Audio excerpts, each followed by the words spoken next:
자, 이 주택 절량의 공급량이라는 게 일정 시점에 시장에 존재하는 주택의 양인데, 거기 보면 원래 몇 채 있었던 거예요. 18년 1월 1일 현재 1,500만 채 있었는데, 그렇잖아? 1,500에서 지금 얼마가 됐다는 거예요. 그러면 지금 플러스 몇 채 된 거예요? 100만 된 거 아니에요. 근데 멸실 주택 수가 얼마 있었다는 거예요? 50만. 그러니까 이 절량의 변화분이라는 거는 신규 주택 수에서 멸실 주택 수를 빼는 거라고. 그럼 얘가 50만이라는 거 아니야? 그렇잖아. 근데 얘가 1500에서 1600으로 100이 플러스 되려고 그러면 이게 몇 채가 들어와야 돼? 새로 공급된 주택이. 야, 100만 해갖고 50만밖에 안 늘어나잖아. 그러니까 150만 원이 공급이 돼서 새로 공급됐는데 그 사이에 멸실되거나 다른 용도로 전용된 주택이 50만 채 있었으니까 남는 게 100만 남아서 그래서 1600이 됐다고 지금 절량이. 뭘 역으로 계산하고 무슨 역으로 계산하고 있어. 그냥 그 얘기지. 정말.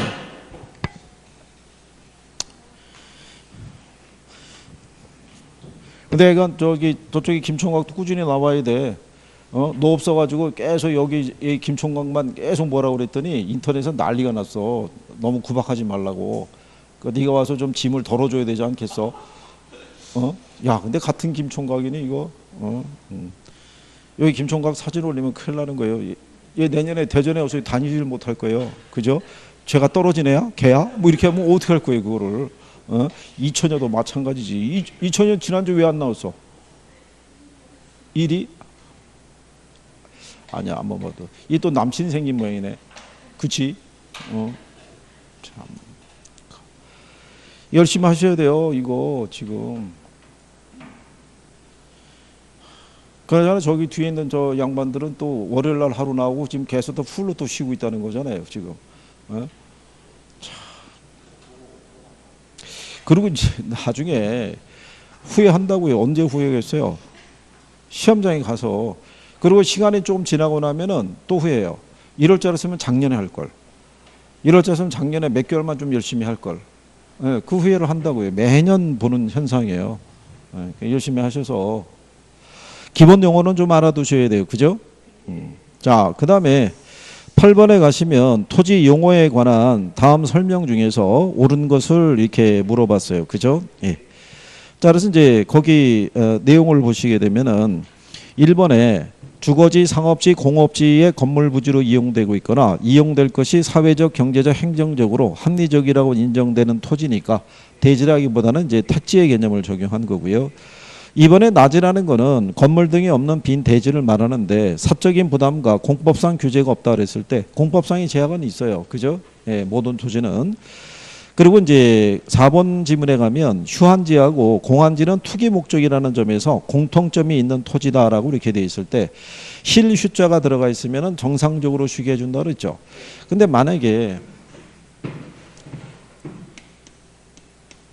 휴한지인데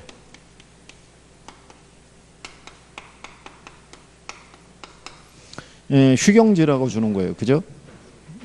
그러면 같은 맥락인 거예요. 자, 이 휴한지의 논리가 뭐냐면 가을에 추수 끝나면은 농지 쉬게 해주죠. 지력 회복을 위해서. 그죠? 그걸 이제 휴경지라고도 얘기를 해요. 그거를. 근데 저기 휴한지라는 거는 꼭 농지만을 지칭하는 게 아니라 인삼밭에서도요. 인삼을 채취하고 나면은 그 지력을 회복시키기 위해서 한 몇 년 묵힌다고요. 그렇기 때문에 포괄적인 개념에서 휴한지라고 표현하는 거고 실전에서는 휴경지라고 나온 적은 없어요. 근데 만약에 휴경지라고 이제 선생들이 모의고사를 낼 때 휴경지다 이렇게 내면은 또 여러분들이 눈에 익지 않는 용어니까 아 이거는 또 아니지 않느냐 그렇게 생각하지 마시라고 해놓은 거예요. 그러니까 참고하시면 될 거예요. 무슨 말인지 아시겠죠? 자, 그 다음에 그 내용에서 그 내용 부분 정도만 이제 정리해 두시면 되겠고요.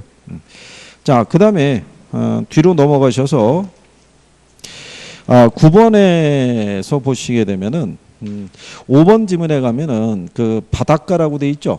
예, 법으로만 소유할 뿐 활용 실익이 없는 토지 그러면 우리가 빈지 얘기하지 않고 법지 얘기하겠죠. 예. 근데 빈지는 대부분 이 시험상에서 내용을 갖다가 정리해서 나오는 적은 없어요. 그렇죠? 예, 그래서 만조 수의선으로부터 지적 공부에 등록된 지역까지 이렇게 표현을 했었을 때 그런 표현까지 써서 등장하지는 않고요. 왜냐하면 지금 빈지는 그냥 바닷가라고 표현을 해요. 예, 그러니까 5번에 대한 것이 틀린 논리로 나와 있기 때문에 예, 그래서 그거는 뭐 그렇게 정리하시면 되겠고 예, 거기 보시면은 3번, 2번에 가면은 획지 나와 있죠. 예, 인문적 조건은 자연 또는 인문적 조건에 의해서 다른 토지와 구별되는 가격 수준이 비슷한 일단의 토지죠. 그래서 이거는 가격 수준을 구분하는 개념이다라고 보시면 되겠고 맹지는 도로에 접속한 면이 없는 토지 얘기하겠죠. 예. 그 다음에 이제 10번에 가시게 되면은 그 2번 지문에 그 포락지란 공유수면 관리법상으로서는 지적공부에 등록된 토지가 물에 침식되어서 수면 밑으로 잠긴 토지를 뭐라 그런다. 그걸 포락지라고 얘기를 하죠. 예, 그래서 이걸 또 선생들이 낼 때는 지적공부에 등록되지 않은 토지가 또 이렇게 쓰게 돼서 또 틀리게 유도할 수도 있어요. 근데 실전에서는 그렇게는 안 줘요. 그냥 정확하게 예, 제목을 바꿔주거나 뭐 이렇게 정리하시면 될 거란 얘기죠. 무슨 말인지 아시겠죠? 그래서 뭐 그런 정도 여러분들이 구별하시면 되겠고요. 거기 이제 1번 같은 경우도요. 아까 얘기한 것지만 공단이 재개발돼서 아파트 단지로 변화하고 있는 과정이죠. 그러면 그냥 이행지 개념으로 보라 이런 얘기죠. 그래서 아마 문제로 만나보게 될 거예요. 그 박스로 예를 주고 이건 무슨 토지에 해당이 되느냐 그래가지고 유관시험에서 한번 출제를 한 거예요. 그래서 그런 표현 정도 알아두시면 될 것이다 이런 얘기죠. 자, 그 다음에 그 11번에서는 틀린 게 4번인데 4번 같은 표현은 실전에서는 잘 안 주죠. 주거지가 상업지로 전환된 토지는 이행지라고 돼 있죠. 근데 후보지하고 이행지는 항상 말씀을 드렸지만 그거는 ing예요. 이게 중이란 얘기죠. 전환 중인 토지지. 전환이 완료된 토지를 우리가 후보지 이행지라는 표현은 안 쓴다는 얘기죠. 그래서 4번은 이제 그래서 틀렸다라고 얘기하는 거죠. 근데 3번 지문을 보면 후보지 지역의 지역 분석은 전환 후의 지역 요인을 분석하는 것이 원칙이 돼 전환이 완만할 때는 전환 전의 지역 요인이 중요시 된다는 것 있죠. 기억하나요? 자, 여러분들이 보시면 지난번에 간평할 때 보게 되면 지역 분석하죠. 지역 분석의 대상 지역이 있죠. 네, 대상 지역이 뭐 있어요? 네? 지역 분석의 대상 지역. 대상 지역. 인근 지역이 있고 유사 지역이 있고 그 다음에 뭐 동일 수구권. 근래 얘네 용어로 출제했었어요. 네? 인근 지역이라는 건 뭐를 인근 지역이라고 그랬어요? 인근 지역이라는 거. 자, 대상 부동산이 존재하고요.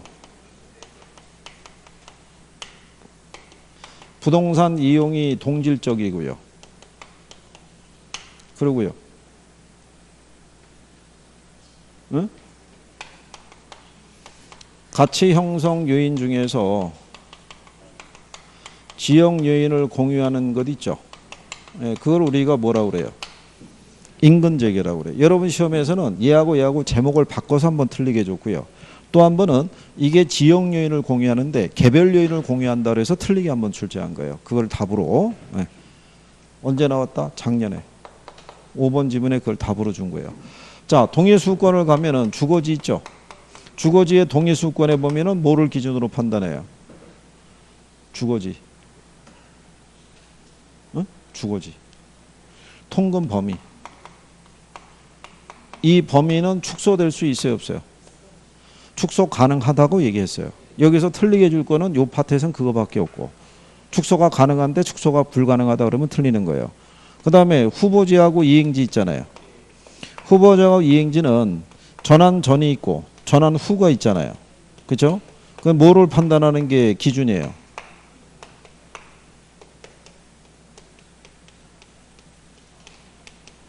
이 후를 기준으로 판단하는 게 원칙이에요. 현재 농지인데 뭐로?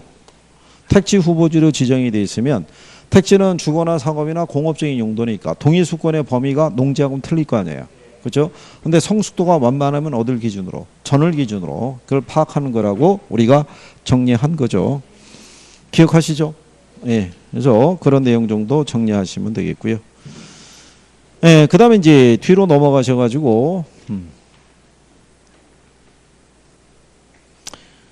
그 13번 문제에 지목에 해당하는 것을 고르라고 이렇게 해 놨잖아요. 지목을 분류하라고 출제를 했던 선례도 있어요. 지목을 분류하라고. 예, 근데 이제 그때 한 세 번 정도 몰아서 나온다면은 그 다음에는 등장은 안 하고 있어요. 근데 이게 돌기 때문에 한 번 또 인용할 수도 있겠죠. 그러니까 여기 현재 제시가 된 거는 하천하고요. 유지하고 뭐 제방. 그렇죠?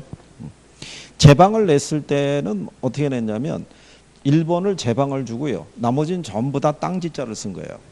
그러니까 지목에 해당하는 거 고르라고 했을 때 제방을 답으로 유도한 거죠. 그러니까 출제자는 이제 그런 식으로 해서 함정을 파고 그래서 한번 나왔던 적이 있는 거고요. 그 다음에 14번에 보게 되면 공간정보의 구축 및 관리 등에 관한 법률상 물이 고이거나 상시적으로 물을 저장하고 있는 댐 저수지. 그러니까 물이 상시적으로 고이 있는 거니까 뭐겠어요? 유지 얘기하겠죠. 그래서 그런 정도 정리하시면 되겠고. 그 다음에 15번에 가게 되면 주택의 종류를 설명한 것이다. 틀린 것을 물어봤었을 때. 그렇죠? 자, 다가구 주택이라는 거는 구분 소유권 등기가 불가능한 단독주택이죠.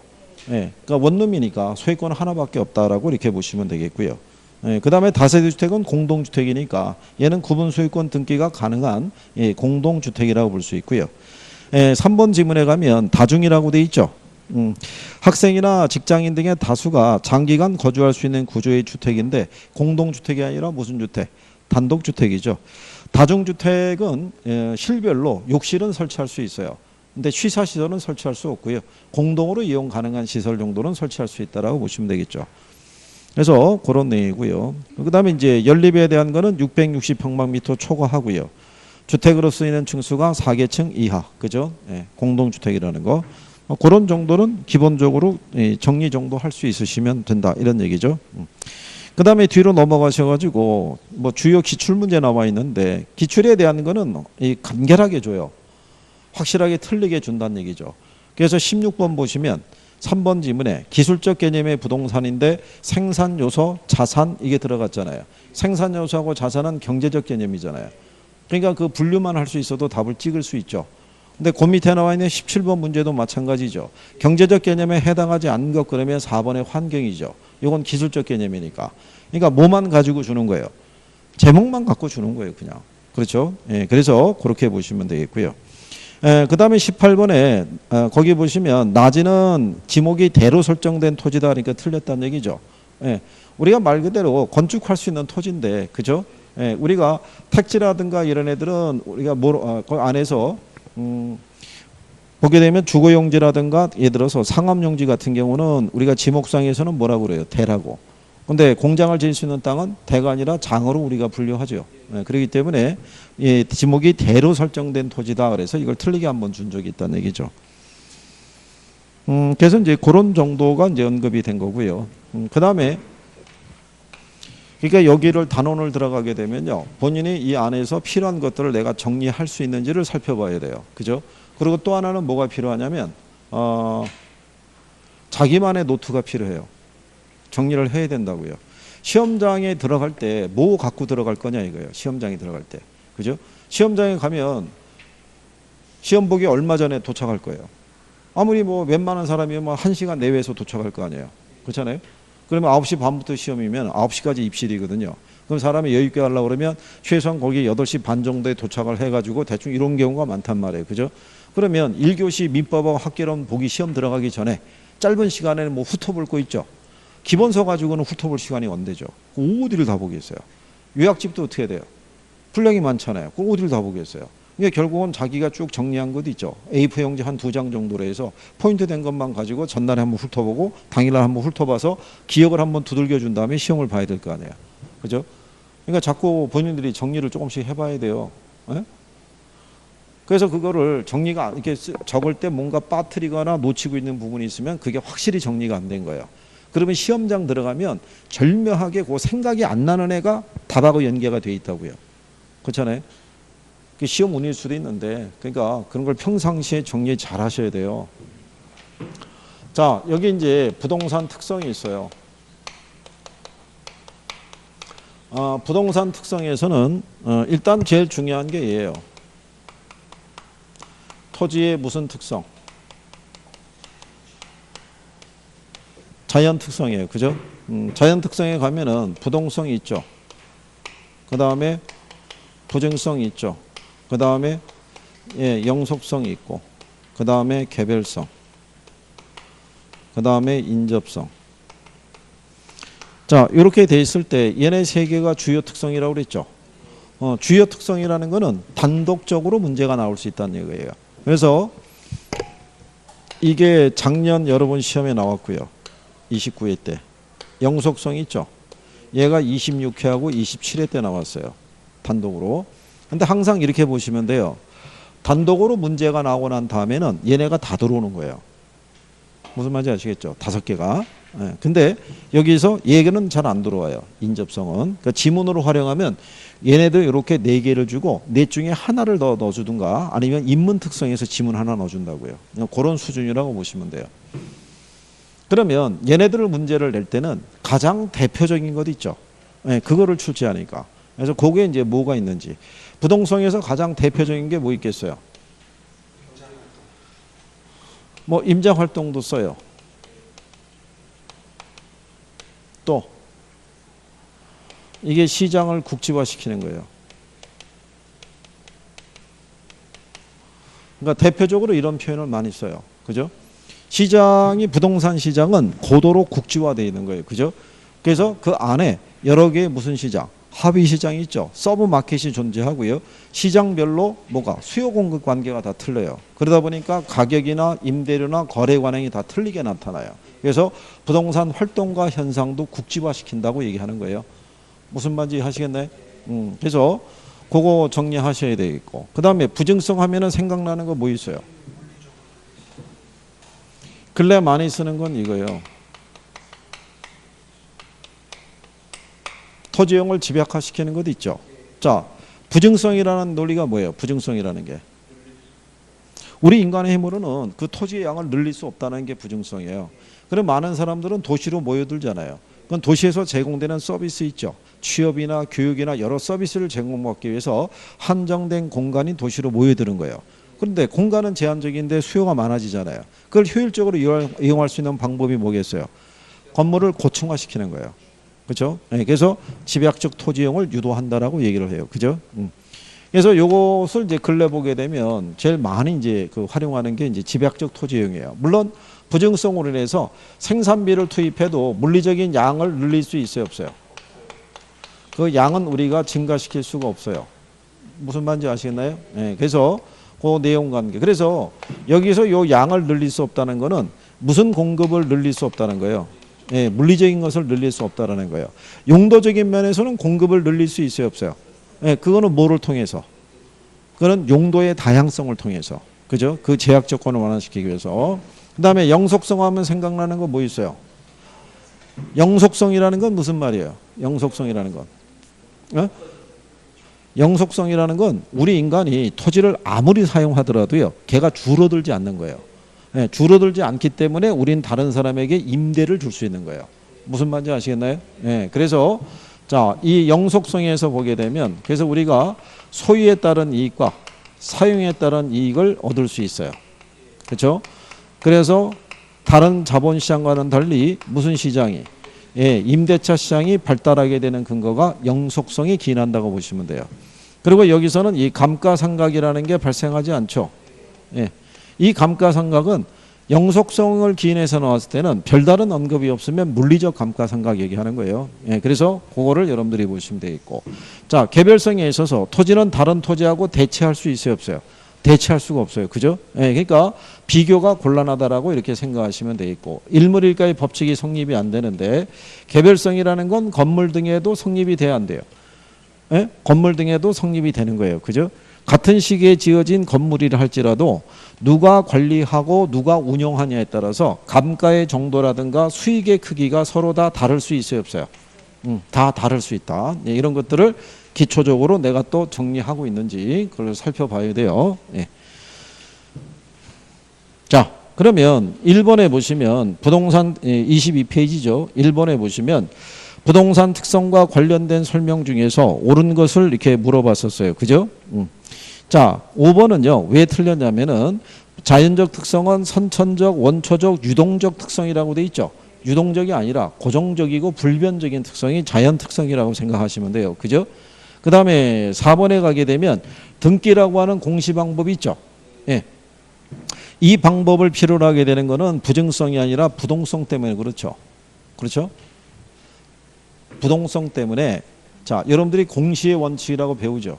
예. 물권 변경에 관한 사항이 발생하면은 그 사실을 제3자에게 알려줘야 되죠. 근데 공시 방법의 차이를 낳게 되죠. 예? 동사는 점유로서 표시할 수 있는데 부동산은 뭐로? 등기라고. 그러면 동사는 내가 몸에 지니고 다니면서 소유관계의 변화를 얘기해 줄 수 있어요. 근데 부동산은 왜 서류로서 입증을 할 수밖에 없어요? 움직일 수 없으니까. 내가 이번에 분양받은 아파트를 갖다가 맨날 짊어지고 다니면서 내 거야 이렇게 할 수는 없잖아요. 그죠? 그러니까 서류로서 입증할 수밖에 없다라는 거예요. 그죠? 예.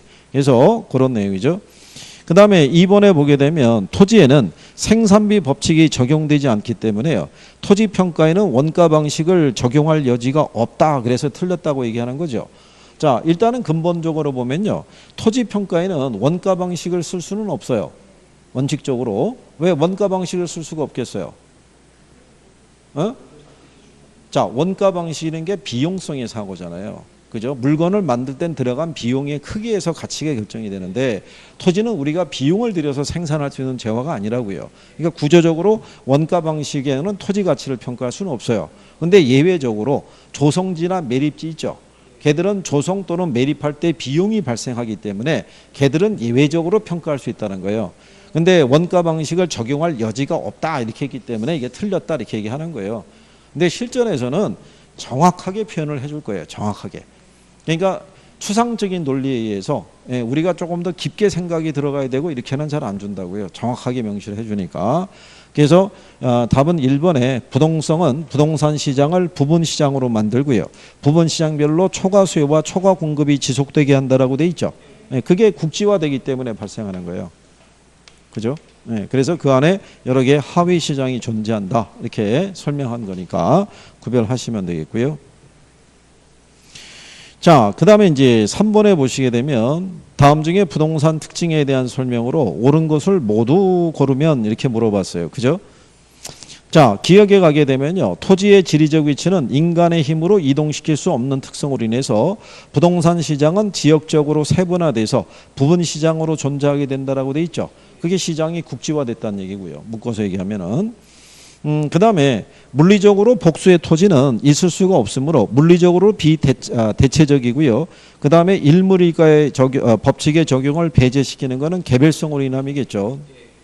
그 다음에 영속성으로 인해서 토지에는 경제적 감가상각의 적용이 배제된다니까 틀렸다는 얘기죠.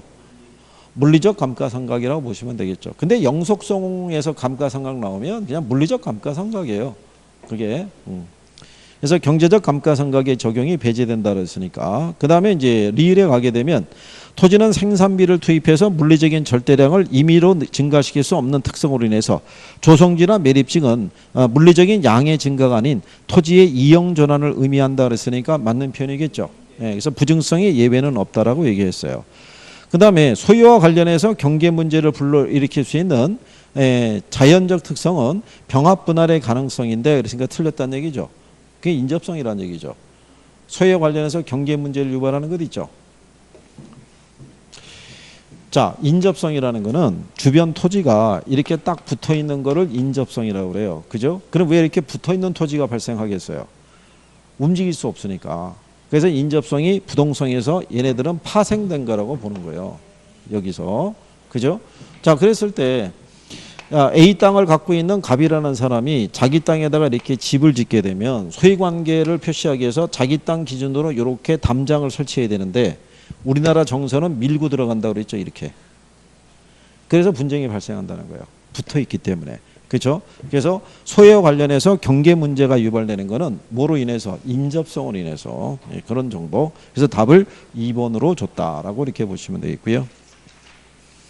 근데 이렇게 기역, 니은, 디귿, 리은 문제가 나오면요. 실전에서는 웬만하면은 지문 하나를 딱 풀면 번호를 두 개를 압축을 시켜줄 거예요. 예? 1번 아니면 3번, 2번 아니면 뭐 이렇게 딱 압축을 시켜주고 두 번째 지문 정도 풀면은 답이 나오게끔 배열을 해줘요. 예, 그런 식의 배열도 다 맞춰주는 이유가 누누이 말씀드리지만 1차에서 특히 학계론은 시간 싸움이에요. 학계론의 시간을 잘 써야 돼요. 그죠? 그게 시험을 볼 때 가장 중요한 포인트가 거기 있는 거예요. 여러분들이.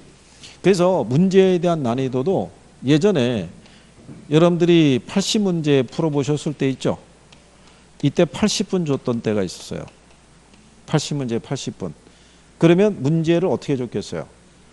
보고 찍을 수 있는 수준이 있죠. 그러니까 이때는 글자 따서 암기할 수 있는 방법을 대입해서 집어넣으면은 그거 가지고 맞춰서도 답을 점수를 딸 수 있었던 거예요. 근데 여러분들이 이 시간이 너무 부족하다고 그래가지고 늘려준 거예요. 몇 번으로? 100번으로. 그러니까 난이도는 조금 상향 조정될 수밖에 없어요. 시간이 늘어났으니까. 그렇잖아요. 근데 이게 100번을 주더라도 80문제 풀 때는 빡빡하다고요. 누누이 말씀드리지만. 그러면 이제 그렇게 반대로 가는 분도 있어요. 그러면 민법부터 풀면은 되죠? 뭐 이렇게 생각하는 분도 있어요. 똑같아요. 민법에서 시간을 조율을 못하면은 어디가 또 피해를 봐요? 학계론이 피해 보는 거예요. 민법은 푸는데 시간 많이 걸려요.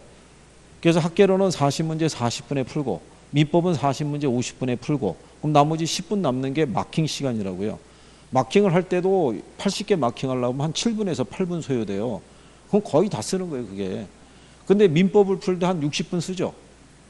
그러면 학계론 푸는 시간이 절대적으로 부족한 거예요. 읽기만 해도 답을 찾을 수 있는데 읽지를 못해서 틀리는 거예요. 찍어야 되니까. 그냥 둘 수는 없으니까. 그죠? 그래서 이게 잘 모르시는 분들이 1차 하게 되면 계산도 풀고 뭐도 하고 할 수 있는 거 순번에 의해서 아니 1번부터 풀어야 된다는 법칙이 있냐고요. 1번이 아니면 넘어가는 거예요. 2번부터 푸는 거고. 그럼 그 안에 지문도 1번, 2번, 3번, 4번, 5번 있죠. 1번 지문도 풀어야 된다는 법이 있냐고요. 그건 아니라고요. 그죠?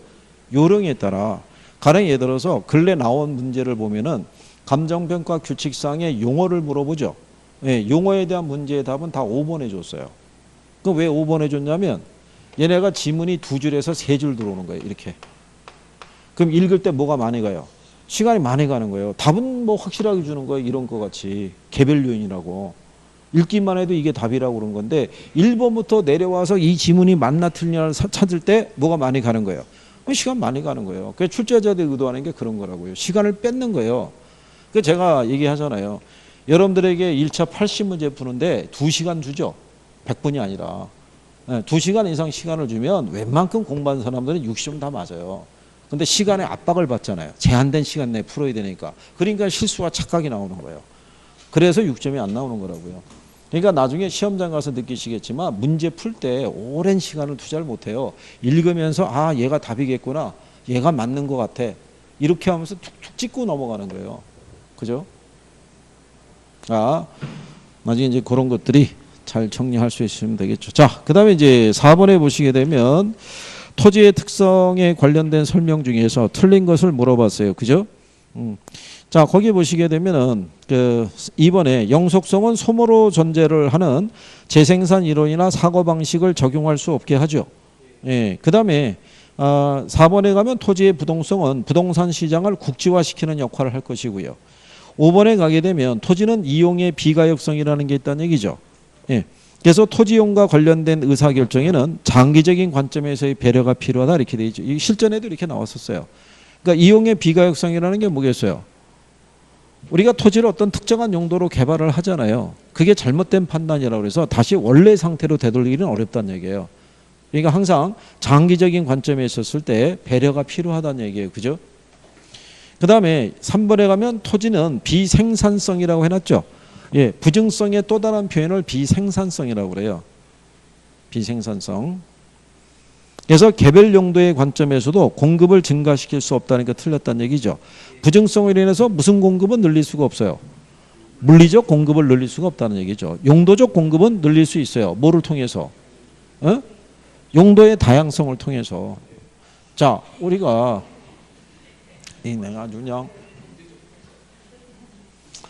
자, 여러분들이 보시면 수업할 때 이렇게 해드리잖아요. 여기서 보면은 부동성이라는 게 토지가 갖고 있는 지리적 위치는 인위적으로 이동이 안 되죠. 이 제약 조건을 완화시키기 위해서 우리 인간이 만든 게 인문 특성이에요. 그러니까는 지리적 위치는 이동이 안 돼도 사회적, 경제적, 행정적 위치는 이동이 돼야 안 돼요. 이거는 이동이 된다고요. 그래서 여러분에게 얘네 둘을 묶어서 시험에 한번 나온 선례가 있어요. 부동성하고 뭐하고 위치의 가변성하고. 우리가 그때 이렇게 했잖아요. 아파트 단지 주변에 마트가 들어서고 그 다음에 공원이 조성이 되는 거예요. 그죠? 그러면 얘네들이 들어서면은 이 아파트 단지의 어떤 경제적 위치나 이런 것들이 달라질 수 있어요, 없어요? 또 이런 것들이 들어서서 살기가 괜찮다 그러면 더 많은 인구가 들어올 수가 있겠죠. 그러니까 사회적 위치의 변화도 가져올 수 있다고요. 근데 그렇다고 해서 아파트 단지의 지리적 위치가 변했냐면 그건 아니란 얘기예요. 얘들이 들어서기 전이나 들어선 후나 지리적 위치는 불변인 거예요. 다만 얘네들이 들어섬에 따라 사회적 경제적 위치의 변화는 가져올 수 있다는 거예요. 그래서 이 문제의 답이 부동성하고 위치의 가변성이었다고요. 기출에서. 그죠? 그러면 부정성으로 해서 우리가 물리적 양은 늘릴 수가 없죠. 이 제약 조건을 완화시키기 위해서 우리가 만든 게 용도의 다양성이라고요. 그래서 용도의 다양성을 통해서 용도적 공급은 가능한 거예요. 무슨 말인지 아시겠나요? 네, 그래서 우리가 이 토지는 부정성으로 인해서 물리적 공급 곡선이 어떻게 돼요? 수직선이죠. 그렇잖아요. 그러면 용도의 변경을 통해서 용도적인 공급은 가능하다는 얘기죠. 이게 이제 무슨 공급이라고 할 수 있어요? 이게 경제적 공급이에요. 그러면 이 경제적 공급 곡선이 있죠. 네, 걔들은 기울기가 어떻게 돼요? 우상향 한다고요. 얘들이 우상향 하더라도 이 양은 불변이라고요. 무슨 말인지 아시겠어요? 용도 변경을 통해서 공급이 늘어난 효과만 가져다 주는 거예요. 그죠? 이해하시겠나요? 네. 그러니까 그런 내용들을 기억을 하시면 되겠고요. 자, 그래서 이제 4번에서는 3번이 잘못되어 있다라고 이렇게 정리하시면 될 거예요. 무슨 말인지 아시겠죠? 예.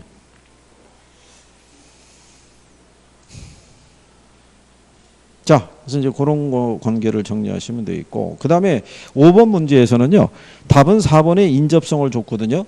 근데 인접성이 지문으로 등장한 선례는 없어요. 그래서 이제 인접성은 용도적 측면에서의 대체 가능성을 갖게 되고, 얘들도 외부 효과의 근거 영향을 준다고 받는다고 할 수 있죠. 붙어 있으니까. 아까 우리가 이 경계 문제 얘기했었잖아요. 이렇게. 그럼 여기 이렇게 주택이 들어서 있는데, 여기 공장이 들어서거나 여기 쓰레기 처리장이 들어서게 되면은 인접한 이 부동산으로 해서 피해 볼 수 있어요, 없어요? 있을 거 아니에요. 그러니까 이 피해로부터 도망다닐 수가 없는 게 붙어 있잖아요. 움직이지 못하고. 예, 그래서 여러분들에게는 시험에서 나올 때는 외부 효과를 유발하는 거는 부동성 또는 인접성 때문이다. 이 정도까지만 나온 거예요. 예, 그래서 이제 거기 1번에 보시게 되면 토지의 감가상각의 적용을 배제시키는 것 있죠. 예. 그거는 뭐 때문에? 그거는 영속성. 지역 분석을 필요로 하는 것은 맞는 표현이에요. 그러니까 1번 그 지문에서는 두 개가 구성이 되는 거예요. 부동성으로 인해서 지역 분석을 필요로 하는 건 맞거든요. 그런데 감가상각의 적용을 배제시키는 건 영속성 때문에 그런 거예요. 그 다음에 2번 지문에 가게 되면 부증성은 생산비 법칙을 토지에 적용할 수가 없죠. 비용을 들여서 우리가 생산한 재화가 아니니까. 근데 부동산 활동을 임장 활동 또는 정보 활동으로 만드는 건 부동성 때문이라고요. 그러니까 두 개를 이렇게 묶어 넣어서 틀리게 유도했다라고 이렇게 생각하시면 돼요. 그죠? 3번은 개별성으로 인해서 토지에는 일물일가의 법칙을 적용할 수가 없죠. 예, 근데 적용되게 하고 그랬으니까 틀렸다는 얘기예요. 무슨 말인지 하시겠나요? 그 다음에 5번에 가게 되면 부동성은 부동산 활동이나 현상 등을 지역화, 국지화 시킨다는 것까지는 맞죠. 근데 소유와 이용의 분리를 가능하게 되는 것은 영속성 때문이죠. 그러니까 두 개의 특성에 대한 거를 묶어주면서 틀리게 유도를 한 거예요. 예, 그러니까 실전에서는 그렇게까지는 구성 안 되고요. 정확하게 틀리게 줘요. 정확하게. 예, 그래서 이런 애들은 나오면은 보고 찍을 수 있는 수준으로 줘요.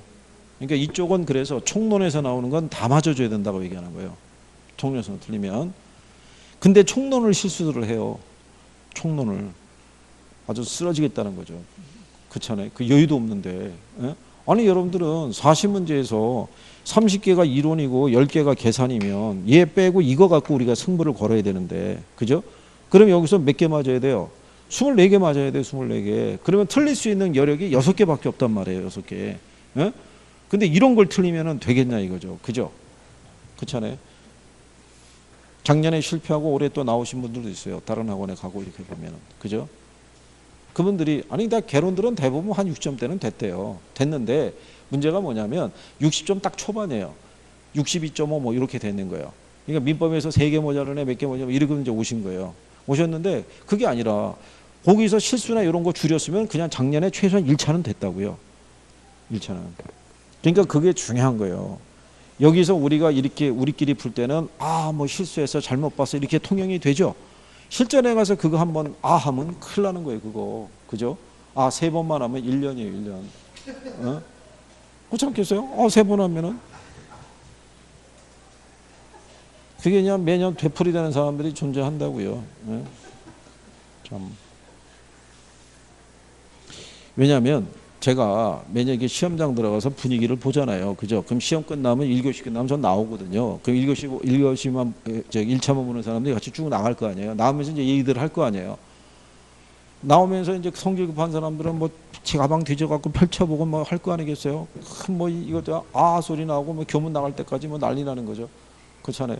그러고 난 다음에 항상 분위기는 뭐냐면 시험 끝나고 초기는 올해 시험 어려운 것 같다는 동 막 이렇게 얘기를 해요. 어렵다고 막 이렇게 얘기하는 거예요.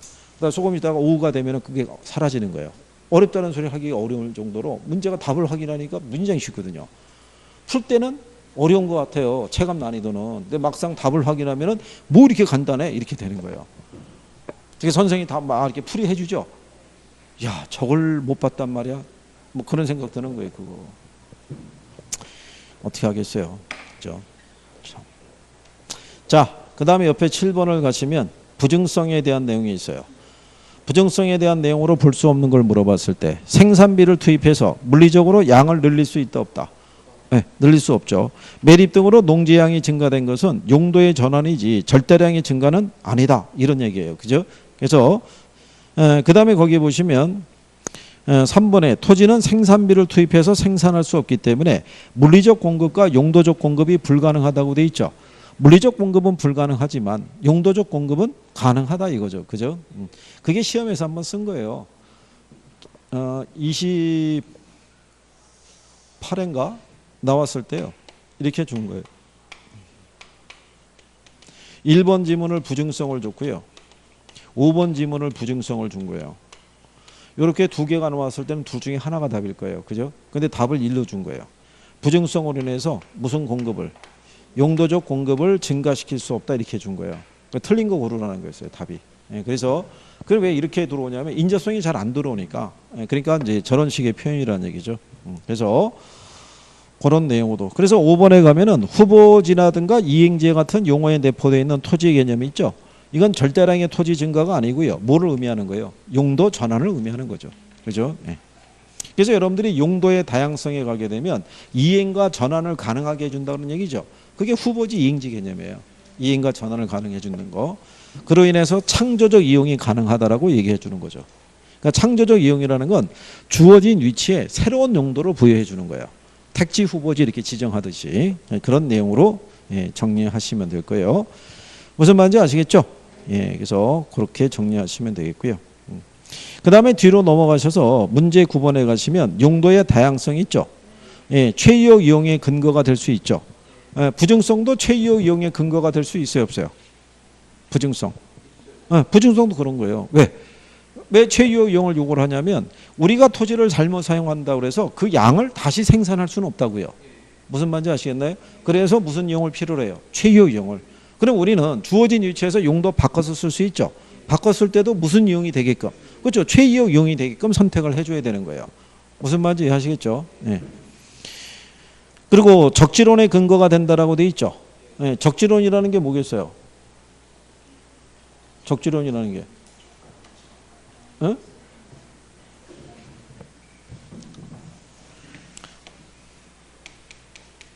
자, 주어진 용도에 적합한 위치 있죠. 예, 위치를 찾는 게 입지론의 사고라 그러면 주어진 토지에 적합한 용도 있죠. 예, 용도를 결정해 주는 게 적지론이라고요. 무슨 말인지 아시겠나요?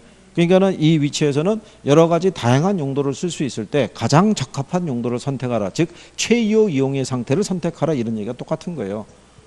예? 그래서 적지론이라는 게 그게 적지론이라는 게 그래서 광의의 입지론이라고 돼 있다고요. 그죠? 어디에 가면 기본소에 가면 다 있다고요. 요약집에도 명시돼 있고. 그죠? 예? 그리고 여러분들이 내용이 정리가 됐는지 안 됐는지를 확인하려고 그러면 단어가 나오죠. 저거를 기본서가 됐던 요약집에서 찾을 수 있어야 돼요. 어디 있다는 게 파악돼서 그걸 못 찾으면은 모르는 거예요. 그죠? 아니 그래서 간혹 가다가 학원에서 말이죠. 뭐 궁금하다고 들고 오신 분이 있어요. 들고 왔는데 책을 이렇게 덮어갖고 갖고 왔죠. 갖고 와가지고 10분 내내 못 찾는 거예요. 물어보러 오다가 까먹은 거예요. 그죠? 그러면 이제 선생님이 물어봐요. 혹시 생각나는 단어 뭐 있냐고. 단어를 하나 제시해주면 선생님이 찾아요. 요 파트겠거니 하고 찾아준다고요. 그러니까는 부단하게 많이 뭐를 해야 돼요. 반복해야 돼요. 반복. 어? 이쪽에 오늘 온 작은 김총각 방학했다며. 방학. 그러면 이제 올인해서 공부할 수 있는 거야? 혹시 여친 있나? 없어? 그러면 올인해도 되겠네. 학원에 일찍 나와서 공부 좀 해. 너 나와서 김총각 큰 김총각은 나와서 공부하나? 몇 시부터 나오는데?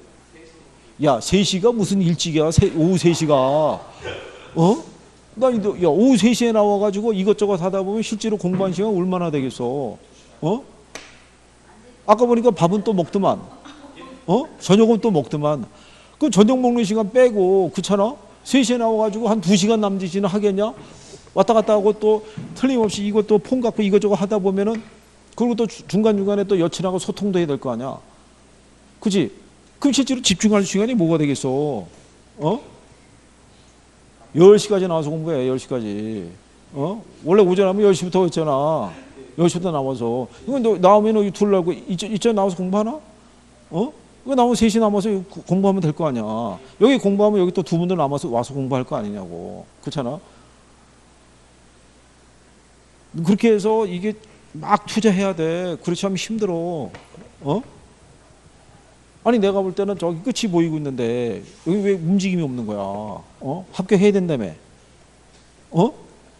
여기 작은 김총각 이번에 원비 집에서 대줬어? 원비 학원비. 야 그러면 부모님 생각할 때 원비까지 대줬는데 그래도 뭐라도 한번 저기 해야 될 거 아니야. 그지?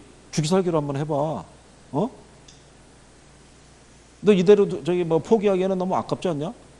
그래도 큰맘 먹고 왔는데 너 만약에 이번에 합격을 하면은 네 친구들 사이에서도 얘기가 쫙 돌 거야. 야 그럼 그렇게 안 봤는데 그거 하고 또 됐네. 걔네가 노는 줄 알았는데 뭔가 보여줄 생각을 해봐. 올해 나이가 어떻게 되지? 나이가? 20? 야 20이면은 하다못해 여기 여기 형제는 여기 지금 총각 올해 나이가 어떻게 되지? 5년이라도 얘도 하잖아. 너 20이라니까 25도 하잖아. 그렇잖아. 참나 진짜. 여기 계신 분들의 입장에서는 이야 그 정도면 내가 그 시절로 돌아갈 수 있으면 그치? 참.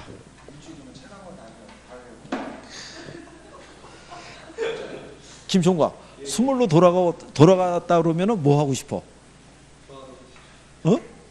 돌아가기 싫어? 뭔 아픔이 있었던 거야? 군대 가기 싫어가지고. 그래도 애가 어쨌든 너는 뭐라도 해볼 수 있는 시간이야. 우리 장윤총각은 이거 빨리 합격해서 영어 공부 열심히 하고 알았어? 그러니까 열심히 해. 너 의지가 있어야 돼. 나와서 젊은 사람들이 나와서 자리를 차지하고 공부하고 있어야지. 여기 계신 분들이 또 응원차 또 찾아왔다 같이 공부하고 뭐 그럴 거 아니야. 그렇잖아? 요즘 아주 학원들 난리가 아니다. 공부하라고 그렇게 잔소리하면은 오전선 맞추면 다 도망가는 거예요. 그 빨리 도망가는 거는 참 그렇게 민첩할 수가 없어요. 뭐 물어볼 때는 못 들은 척 그러다가 그런 거는 뭐 진짜 야 출입구 두 군데로 빠져서 사라지는데 뭐 한순간에 한쪽에서 엘리베이터 내려가고 있으면 한쪽에서 비상계단으로 내려가는 소리가 들려요. 그 짧은 시간에. 그리고 제가 뭐라 그럴까봐 저 있을 때는 거기 앞에 있어요. 앞에. 아, 그리고 강의실에 불도 켜져 있고 손 씻고 나오면 다 사라졌어요. 불 꺼져 있고. 야, 그 2, 3분 사이에 참 진짜 열심히 해야 돼요. 열심히 진짜. 자, 그 다음에 거기 11번에 보시면 부동산 상품의 특성을 설명한 것이다. 틀린 거 물어봤죠? 예. 틀린 것 중에서 보시게 되면 그 2번에 이런 내용이 있죠. 부동산은 일반 재와 달리 재구매 수요가 빈번하게 발생하는 특성을 가진다고 돼 있죠. 틀리죠. 우리 생애 주기에서 예전에는 부동산을 한 두세 번 거래했다고 그랬거든요. 요즘은 두세 번도 많아요. 생애 주기 전체를 통틀어서 한 번 딱 거래하고 끝날 수도 있어요. 그러니까 그만큼 내 집 마련하는 시간이 어떻게 돼요? 길어진 거예요. 옛날에는 조금씩이라도 불려서 키워서 움직이는 재미라도 있었는데 요즘은 그냥 한 번 구매하면 그게 끝인 거예요. 더 이상의 여력은 발생하기 힘들다는 얘기죠. 그래서 예전에 시험에 한번 인용을 했던 지문이에요. 이거. 그래서 그렇게 정리를 하시면 되겠고요. 그래서 거기 4번 지문에 보면 일반 상품과는 달리 타인의 영향을 받게 되고요. 일회성 구매의 성격을 띠고 많은 상품 지식을 필요로 한다고 돼 있죠. 그래서 상대적으로 정보가 조금 부족한 게 어디냐면 주택이에요. 자, 상가 같은 경우는 투자자들의 입장에서는 분석을 이미 많이 한 사람도 있고 전문가들도 있고 그 때문에 자료도 저 나름대로 주어져 있는데 주택은 틀려요. 소유자가 선택을 해야 돼요. 자기가 보고. 그러니까 주택에 관한 정보는 많이 알려진 게 없어요. 내가 보고 내가 선택을 해야 돼요. 중개업자의 말을 듣고. 그잖아요. 그래서 그런 부분에서 조금 더 신중한 의사결정이 필요로 한다는 얘기예요. 그게. 그래서 중개업자가 필요로 하는 것일 수도 있는 거예요. 그래서 그런 내용을 정리하신 거고요. 뒤에 가시면 이제 위치의 이제 접근성에서 여기는 이제 속성에 관한 부분이에요. 그래서 잠깐 쉬었다가 여기 속성 마무리하고 여기 하면 이제 총론은 다 끝나는 거예요. 그죠? 아까 나눠드린 문제 있죠? 다 푸신 거죠? 네, 그래요.